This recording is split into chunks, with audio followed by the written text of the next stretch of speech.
Armor in Baldur's Gate 3 isn't just about protection, it's about presence. Some sets don't just help you survive, they define your character, making them feel like a true force on the battlefield. Today, we're looking at 5 of the most badass looking armors in the game, the ones that stand out not just for their stats, but for the sheer intimidation factor they bring. At number 5, we have the Bone Spike Garb. This isn't your typical reinforced plate or enchanted robe. It's raw, brutal, and looks like something pulled straight from a monster's carcass. The jagged bones sticking out of the leather give it a savage, almost primal feel, as if it was torn from the remains of something ancient. It's the kind of armor that doesn't belong in a royal court or a grand temple. It belongs in the wild, in the hands of someone who thrives in battle. Mechanically, it's built for a barbarian or frontline bruiser. Every time you rage, you gain 15 temporary hit points, giving you an immediate edge in combat. On top of that, it has built-in damage reduction, shaving off 2 points from all incoming attacks, while also returning 2 piercing damage whenever you get hit in melee. It's a constant reminder to enemies that every strike against you comes at a cost. You'll find this armor in Act 3, sold by Dragonborn Armor's weapon trader at the Revington General.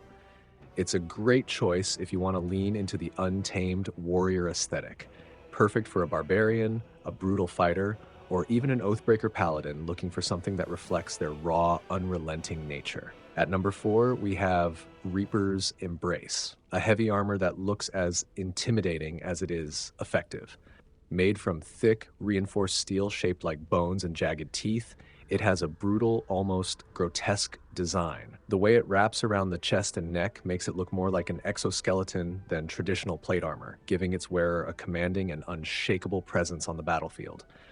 This armor is built for those who refuse to be moved. It reduces all incoming damage by 2, making every hit slightly less punishing.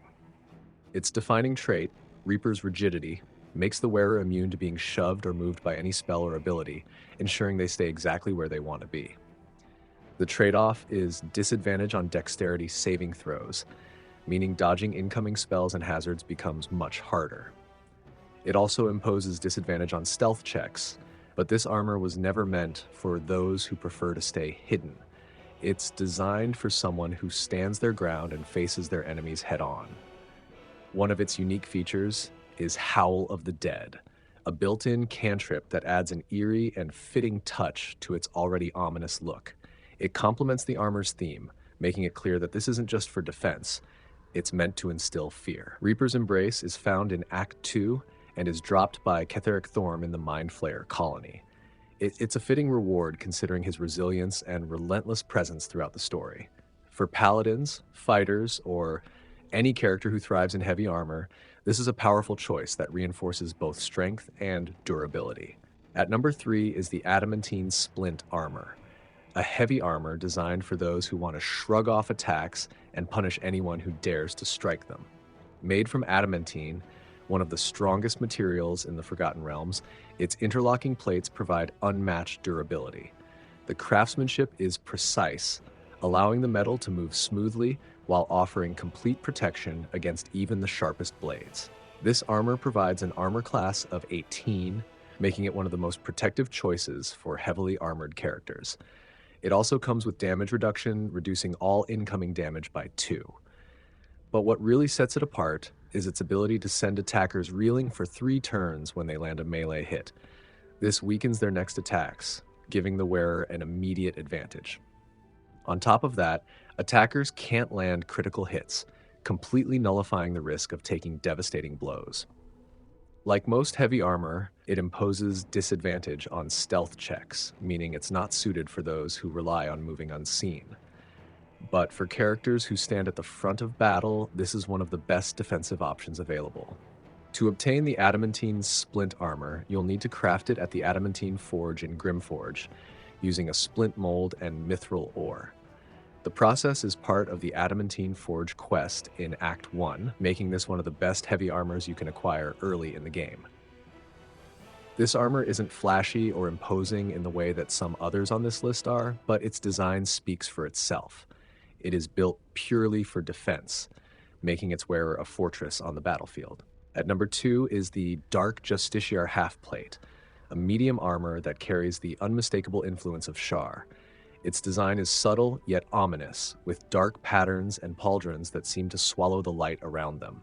It doesn't have the imposing bulk of heavy armor, but its presence is just as unsettling.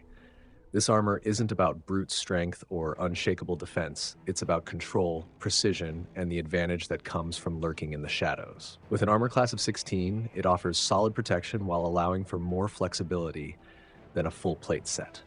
What makes it stand out is Shar's Umbre, an enchantment that grants advantage on stealth checks while the wearer is obscured.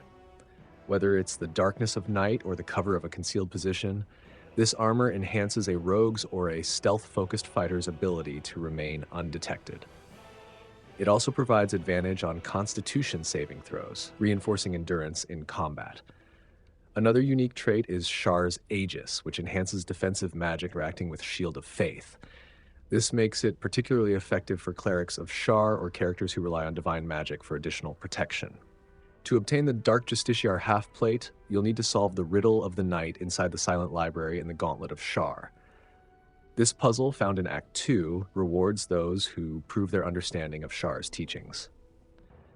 There is also a very rare variant of this armor with an increased armor class and additional defensive properties, making it an even stronger choice for those dedicated to the Dark Goddess. This armor is built for those who embrace the shadows, combining defense with stealth and resilience. While it may not be as outwardly imposing as some of the heavier options, its presence is just as commanding. At number 1 is the Helldusk armor, the most imposing and powerful armor in Baldur's Gate 3. This legendary heavy armor is more than just protection. It is a symbol of dominance, forged in the depths of the Hells.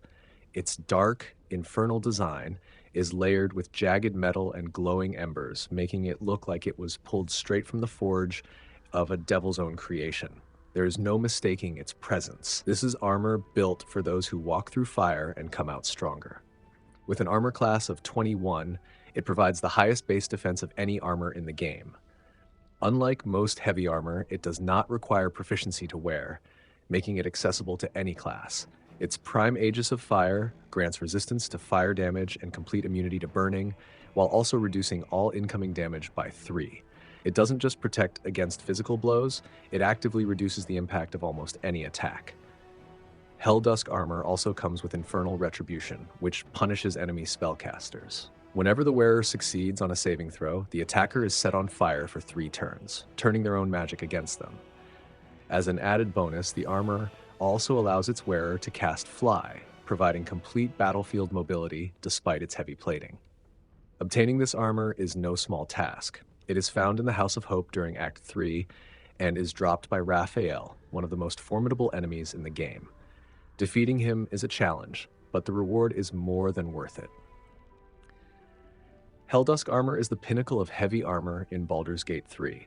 Its design, its abilities, and the sheer power it offers make it stand above all others. This list has covered some of the most striking and intimidating armor in the game, but no other piece captures the same sense of power and finality. This is the armor of a conqueror, of someone who has faced the worst the Hells have to offer and emerged victorious. That wraps up the list of the most badass-looking armor in Baldur's Gate 3. Whether it's the raw brutality of the Bonespike garb, the unshakable presence of Reaper's Embrace, or the sheer dominance of the Helldusk armor, each of these pieces brings something unique to the battlefield. If you enjoyed the video, make sure to leave a like and subscribe for more Baldur's Gate 3 content. Let me know in the comments which armor is your favorite, or if there's one you think should have made the list. Thanks for watching, and I'll see you in the next one.